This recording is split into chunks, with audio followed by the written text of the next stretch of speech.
ডিব্ৰুগড় জ্ঞান বিজ্ঞানৰ বাকৰিত আজি অনুষ্ঠিত কৰিবলগীয়া ৰং বসন্ত উৎসৱলৈ আপোনালোক সকলোকে আমি আদৰণি জনাইছোঁ। আমি সবাৰ প্ৰতি লক্ষ্য ৰাখিব লাগিব। অনুষ্ঠান আৰম্ভ কৰিবলৈ আগবাঢ়িছোঁ।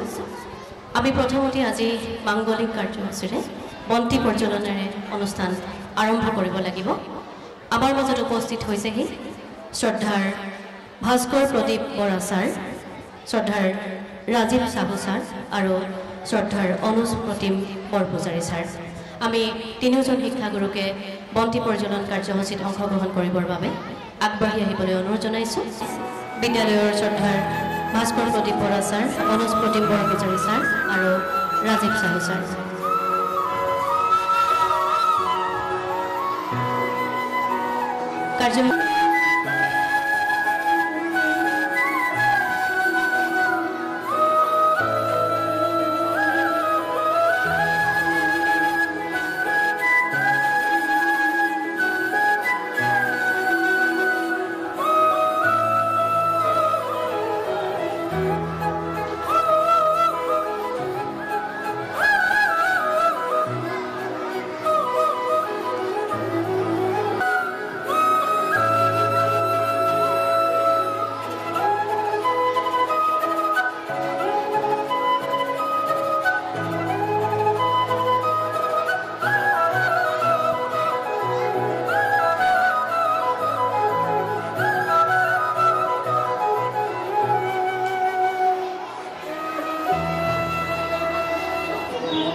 কাৰ্যসূচী ইমানতে অন্ত পৰিছে। মই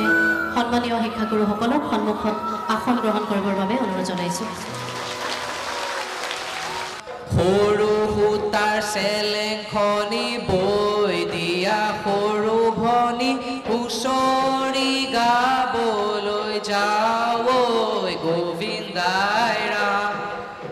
সকলোলৈকে মৌদীপ্তই নমস্কাৰ জনাইছোঁ। যোৱা বছৰৰ দৰে এই বছৰো আমাৰ বিদ্যালয়ৰ সন্মানীয় সংগীত শিক্ষক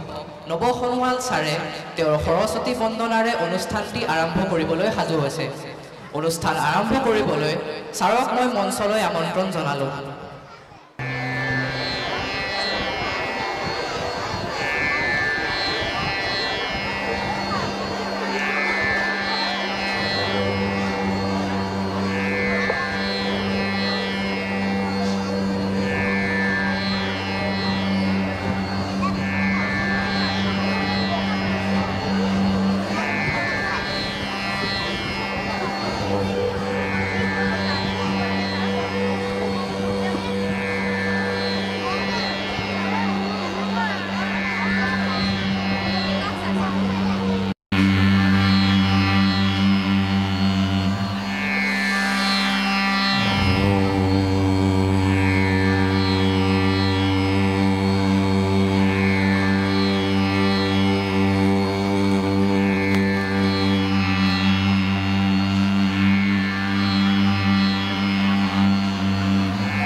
परमानंद बाचले रसरंजित शर लयनि नाद से रसरंजित सर लयनि नाद शारदे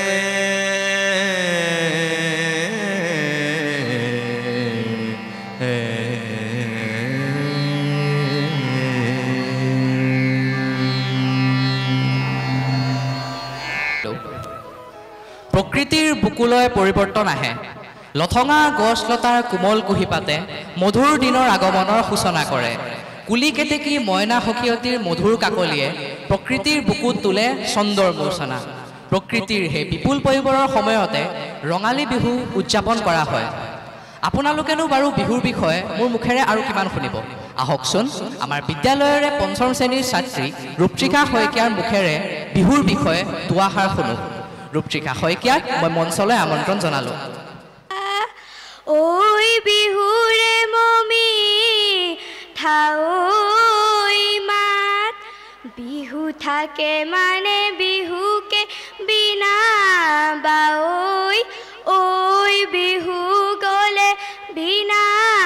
বা কাক নমস্কাৰ আজিৰ অনুষ্ঠানত উপস্থিত থকা আমাৰ বিদ্যালয়ৰ অধীক্ষক মহোদয়কে প্ৰমুখ কৰি মই সকলোলৈ অসমীয়াৰ বাপুতি সাহোন ৰঙালী বিহুৰ হিয়া ভৰা ওলগ যাচিছোঁ বিহু অসমীয়াৰ আবেগ অসমীয়াৰ জাতিৰ প্ৰাণ বিভিন্ন জাতি জনগোষ্ঠীৰ সংমিশ্ৰণত গঢ়ি উঠা বৃহত্তৰ অসমীয়াৰ জাতিৰ প্ৰাণৰ উৎসৱ বিহু প্ৰকৃতিয়ে নৌকৈ ৰূপ লোৱাৰ বসন্ত ঋতুত অসমীয়াই বিহু পাতে বিহু আহিলে ডেকা গাভৰু বুঢ়া মেথা সকলোবোৰ আনন্দত আত্মহাৰা হয় বিহুৱে সমন্বয়ৰ এনাজৰীডাল আৰু অধিক কটকটীয়া কৰে বিহু মূলতঃ কৃষিভিত্তিক উৎসৱ অসমৰ মানুহে কৃষিক মূল জীৱিকাৰ হিচাপে লোৱাৰ পৰাই বিভিন্ন নীতি নিয়ম লোকবিশ্বাস পালন কৰি আহিছে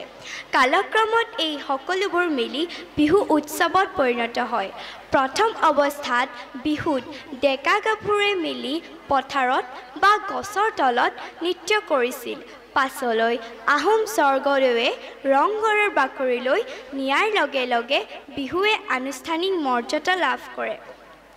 বিহু অসমৰ সাংস্কৃতিৰ প্ৰাণ লোকবিশ্বাস অনুসৰি ঢোলৰ মাতত বৰষুণ দিয়ে আৰু নৃত্যৰ তালে তালে ডেকা গাভৰুৱে মাটিত কৰা গিৰিপনিত বসুন্ধৰা হৈ ওপৰা হৈ অধিক শস্য সম্ভাৱনা হয় সেই বিশ্বাসৰ বাবে অতীজৰে পৰা বিহুৰ পালনৰ পৰম্পৰা আৰম্ভণি ঘটে বছৰৰ ভিন ভিন সময়ত ভিন ভিন ঋতুত অসমীয়াই বিহু তিনিওটা পালন কৰে সেয়া হৈছে বসন্ত ঋতুত পালন কৰা বহাগ বিহু শৰৎ ঋতুত পালন কৰা কাতি বিহু আৰু শীত ঋতুত পালন কৰা মাঘ বিহু তিনিওটা বিহুৰ ভিতৰত বহাগ বিহু প্ৰধান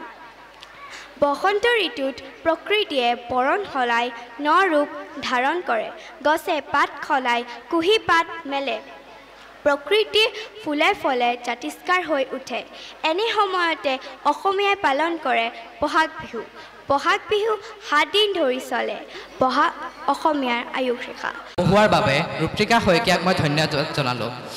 এতিয়া আমি আমাৰ পিছৰ কাৰ্যসূচীলৈ আগবাঢ়িবলৈ লৈছোঁ আমি মঞ্চলৈ আমন্ত্ৰণ কৰিবলৈ লৈছোঁ প্ৰথম শ্ৰেণীৰ ছাত্ৰ ছাত্ৰীসকলে পৰিৱেশন কৰিবলৈ লোৱা এটি দলীয় নৃত্য